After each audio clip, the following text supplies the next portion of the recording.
I have talked about how the words we use can affect each other profoundly. Like, I can call somebody an idiot and completely ruin their day, or I can tell somebody that they're beautiful and make their day.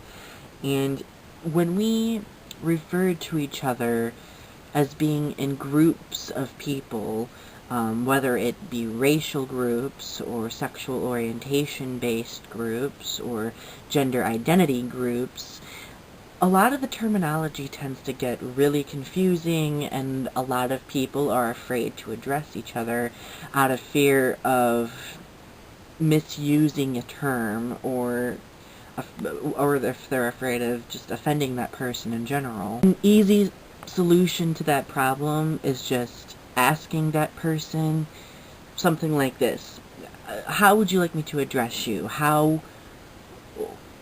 What words should I use? Like, it's like, I know a lot of people have this thing where they feel like their dignity is crushed when they ask somebody something like this, but no, it isn't.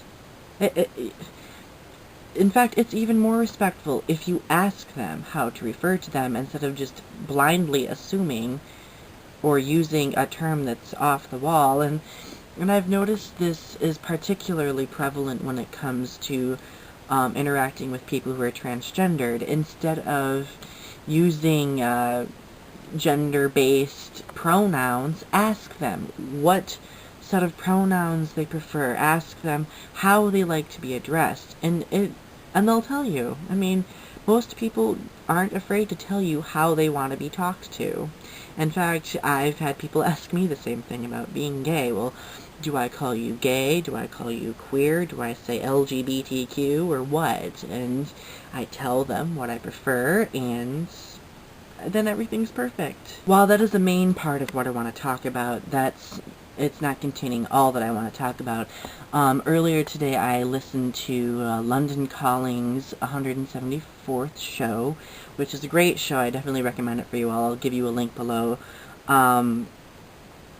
There is a very interesting discussion about whether or not I'll say LGBTQ community should embrace words like queer, fag, homo, other things like that, and it was very interesting getting other people's impressions. Some people on the show were saying, well, we need to embrace these terms, that way they don't seem insulting anymore. We need to incorporate these different puzzle pieces to our identity, that way people know how to refer to us. And then there are others who said that words like fag and queer are very insulting and shouldn't be used because it's just perpetuating a sense of inferiority on our part. And I think, while I do understand the former, I think I'm going to agree with the latter, because the terms fag and queer have been used for a long time. They're very archaic, and people know them as being slurs. Like, as they grow up, they hear these words associated with a specific community, and they begin to just completely, if they see a person under any sort of circumstances applying to the set of character traits that they see, that they know is associated to that word, they will use that word. And that's something that we need to break away from. Another important point that was made was, if we don't embrace all of these different demeaning words, people won't know how to address us, therefore we'll lose the opportunity to have great conversation with people. And while I do completely see that point, I would honestly rather have a discussion with somebody who isn't afraid to make themselves aware of politically correct terminology, whether it be by asking me what I feel is correct or by researching it on their own. People have the capacity to learn, and if they don't utilize that, then they themselves are going to create the social controversy by being ignorant. I don't see why we should perpetuate that continued sense of ignorance by allowing people to continually utilize these words that already confuse people as it is. I also have a lot of people tell me, well, Donnie, you should just embrace these words and know that they aren't insulting and that they aren't meant as being bullying, I may be able to embrace it, but think about the teenagers and the young kids who are a part of the LGBTQ community who have to deal with these insulting words on a daily basis and either face depression or suicide because of it. I mean, these words have been affiliated with homophobia and hate for so long that they can't just in an instant be words that create a sense of unity in a group, at least not a sense of complete positive unity.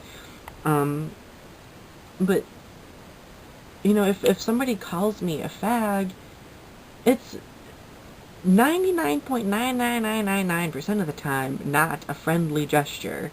So I think it's important for an individual to make themselves aware of what the politically correct and politically incorrect terminology is. And I think the only way that our community will establish a sense of cohesion is through admitting that there are negative terms that should not be used, and by living by the LGBTQ acronym. I mean, I know it's a large acronym and it's confusing, but I mean, it gives us a sense of identity. And not only does it include everyone else, like transgendered people, bisexuals, lesbians, genderqueer people, but it gives us an ability to put a term out there that people can use and know that it's not associated with something negative.